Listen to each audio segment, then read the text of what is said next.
What's up guys, it's MikeCoco back here bringing you guys a review on the G36C, which is the NX variant of the G36E.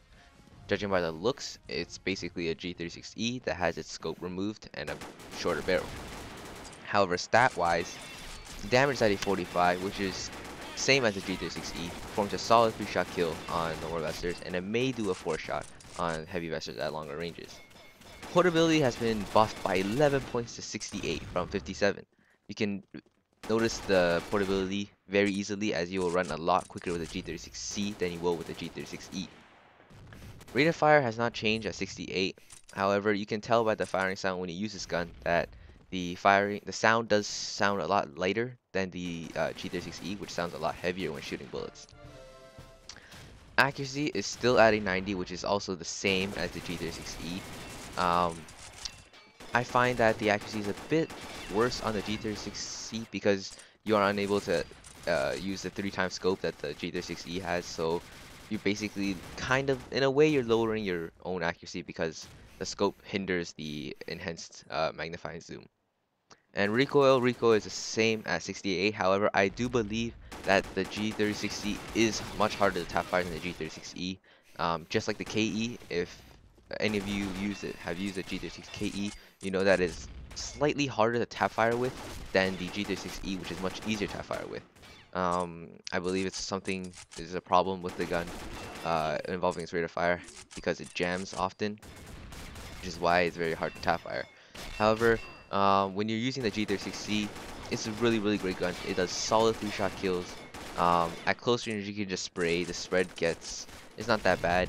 At mid range, I highly advise you to tap fire while hip firing, and not spray down or scope in. Because if you tap fire while hip firing, you just tap, your bullets will land around the middle, and you'll have the same ability to move around, but you won't be stuck in that slow movement of the scope when you scope in with the G36C. So I highly recommend you guys to tap fire mid range.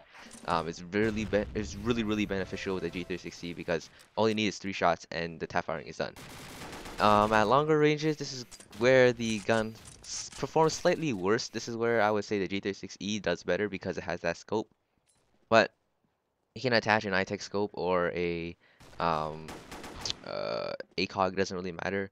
Personally, I prefer an iTech because it does help lower a bit of recoil that the G36C does have. And I also mentioned that um, it also has a jamming issue, so having iTech scope may help with it, so it lowers a bit of recoil because as a jamming issue does persist with the G36C, you might over tap fire. But in the end, this is a fairly solid NX Rare assault rifle. Granted, there are a lot of better NX Rare assault rifles, but this is one of those guns that is balanced. It's not as OP as something like the CQB Camo or the M4A1 Soap mod. But yeah, it's a pretty good variant of the G36E. The G36E is already a very great gun, and the G36C only improves on that. I highly recommend you to get this gun if you do have a more rushing play style, while the G36 has a more overall play style because of that scope. That scope. But yeah, this is a really great NX Rare. Um, if you don't already have a solid assault rifle, and you really like this gun, I highly recommend you to get it. It may be hard to use at first, because of the recoil, but you'll get used to it. And remember, the most important part is to tap fire with this gun. So yeah, that's it for this review, guys. Peace.